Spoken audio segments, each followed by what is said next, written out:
Unemployment. It seems pretty simple. Unemployed, that means you don't have a job. And that's true, but also false. So let's talk about it. So, unemployed are people who do not have a job but are currently looking for one, right? And so there are four different categories of people that will not be considered in the unemployment like statistic or unemployed rate, right? And so the first one is if you are under 16. The second one being if you are institutionalized, so if you attend an institution. The third reason is if you currently have a job, which would make you employed. And the fourth and the biggest reason, which we kind of hinted at just a little bit ago, is if you are not currently looking for work, right? So if you're not actively looking for work, you are not considered unemployed, even if you don't have a job. If you're not actively looking for work, you cannot be considered unemployed. Before we dive deep into the unemployment rate, let's talk about the labor force. So the labor force is composed of those who are employed and those who are unemployed, and it can be found by using this equation right here. But caution, please, please, please caution. The labor force is not necessarily equal to the total population. And so this is actually because, like we talked about earlier, the unemployed does not include those who are not actively looking for a job. But people who are not actively looking for a job and without a job are still tallied as into the total population because they still are a person. So it's really important that we understand that the labor force does not have to equal the total population. And in most cases, it will not equal the total population. So now to find the unemployment rate. We're going to use this equation right here. And what it's saying is that you're going to divide the number of unemployed people by the total labor force, then multiply it by 100 to get a percentage of the unemployment rate, right? And so that is unemployment rate. There's more though. So now when we talk about unemployment, there are three main subcategories of being unemployed, right? And so the first one is frictional unemployment. And so those are workers who are unemployed as they actively search for a new job, right? And so it's really that delay between having a job, then getting fired or laid off, and then looking for a new job, right? And it's that middle spot, right, when they're like looking for the next job that they're going to work at. So that's frictional unemployment. And so an example of that might be maybe someone gets laid off from their job, right? And they're basically just looking for a new job to work at, right? And so it's that time when they're in between one job and the other. That is called frictional unemployment. The next type of unemployment is structural unemployment. And so that is when basically the demand for a certain skill, right, or for the certain skill needed to get the job done is not necessarily needed anymore, right? The demand lowers. It's not in such a high demand as it once was, right? And it's basically, you can basically think about it as the structure, right? The foundation for this job is changing, right? So structural unemployment, the structure of the job is changing, right? And so this can kind of be commonly confused with frictional unemployment, but there is a difference. So really pay attention to that. And so an example of structural unemployment is when we think about today and the world that we live in today with artificial intelligence continuing to develop and become stronger and better. There are certain jobs that could begin to be done, that could be start to get done by these AI, right? And so you might not need computer engineers to do certain things, right, anymore when you have the AIs to get these things done. So we have things like video game coders and programmers, right? The actual demand for them might lower now that you have AI, which is possibly more free or cheaper and faster alternative to having computer engineers do this, right? So the actual demand for computer engineers is going down because the growth of AI is going up. They can also do this job. And so that's what you might call a structural unemployment. And so the last type of unemployment is cyclical unemployment. And cyclical unemployment is basically unemployment that arises as the result of business cycle fluctuates. And so that could be whether there are seasons changing, or we could have a change in the something happening in the stock market. But basically, it's a change is happening in the business cycle that causes for this unemployment, right? And so a common one that you could think about would be, you think about Disney World, right? And so people might not want to go to Disney when it's cold compared to when it's in the spring, right? When you have thousands and thousands of people there. So because there are not as many tourists going to Disney World in the winter, they might actually reduce their staff, right? And if they reduce their staff, right, people are going to have to lose their job, right? So that could be a type of unemployment because the business cycle is just changing. They don't need as many workers in the winter when they have less tourists compared to in the spring when all the tourists come back and Disney World is just packed, right? And so then during that summertime, they might increase their workers again to then compensate for the new and the more tourists that they expect to come. So those are the three main types of unemployment. You have cyclical unemployment, structural unemployment, and frictional unemployment. Those are the main three. But wait, there's more. There are also different types of workers who are not included in the unemployment. And so those people fall under three different categories.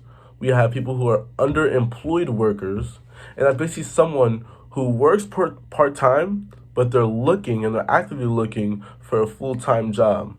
And so these people this could be workers such as substitute teachers, waiters and waitresses who might work part-time, or maybe cashiers at your local convenience store who work part-time and are looking for a full-time job. Those people are called underemployed workers. And the next type of worker is called a marginally attached worker. And that is someone who is not working and they last look for a job between 7 and 30 days. And so these people are, again, not considered in the unemployment or unemployment rate, but they are a type of worker, right? And then the last type are discouraged workers. And discouraged workers are employees who have left the workforce and the labor force because they were not able to find a job. And they were able to find employment. And so those are the three different types of workers that we have. So now, after all that information getting thrown at you, I want to take your attention to this prompt right here.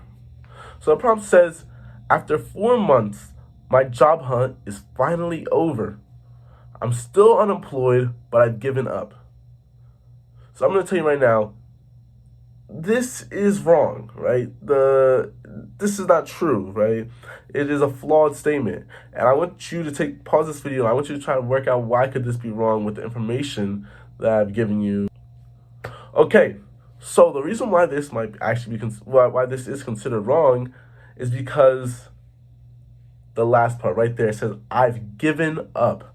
So when we talked about unemployment, right, those are people who do not have a job, but they are actively searching, actively looking for a job.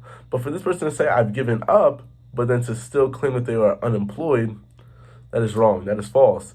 So this person is not unemployed anymore. They are out of the labor force because, again, they have given up. So that's really something, just to kind of test just the knowledge that, the information I've given you. Lastly, I really want to talk about the flaws that I believe the unemployment and unemployment rate have. And so I think the first time we want to talk about it is how unemployment does not include those who are not actively searching for a job.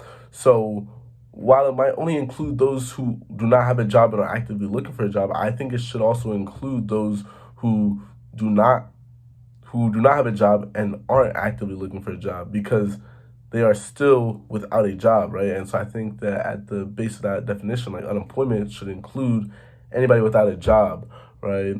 And why I like that age cutoff of the 16 years old, I think that anybody above, including 16 and above, as people who could be in the labor force, I think that if you're 16 or older, and whether you do not have a job, and if you don't have a job, but whether you're looking for one or you're not looking for one, I think you should still be considered in the unemployment. You should still be considered as unemployed. And that gives us a better representation of people in our country or in our area or wherever, in some space, that do not have a job, right? And I just think that would be a better understanding for when we look at when it says unemployment rate, we can see what population, what percentage of people don't have a job and people who are not employed. I also believe that we should definitely include things like just people like discouraged workers, underemployed workers, and marginally attached workers. I think these people should be included in the unemployed, in the definition of unemployed or or the unemployed rate. And another thing I'd probably say is that the idea that people who are in an institution, who attend an institution, are not included in the unemployed definition is also wrong. I think that we have people who do work. We have students, right, who attend an institution like myself, and we still work. Yet we're not considered in the employment. We're not considered in the employment rate or any of that, right? It's not be considered even in the labor force at all because I attend an institution. I think that's wrong, and I think that people who attend institution after a certain age, maybe it could be even at that point 18 and up, even if you attend an institution, you should be considered in the labor force. And if you have a job, then you're employed.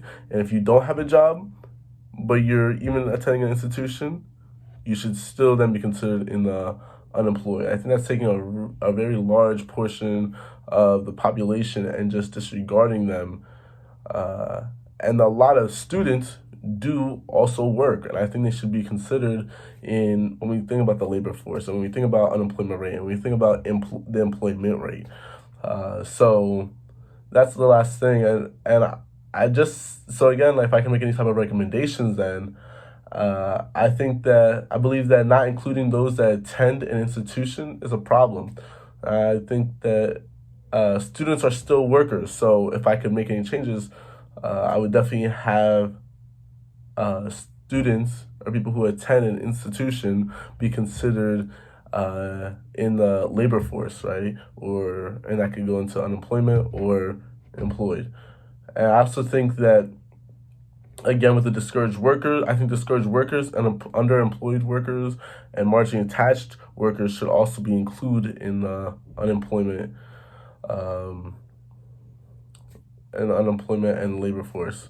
And lastly, I think that people who are 16 years to maybe a certain senior citizen age group should be considered in the employment rate. I don't think you should necessarily cut off people who are not actively looking for a job in the labor force. I think that those people who, even if they don't have a job and they aren't actively looking for a job, I think they should still be considered in the labor force.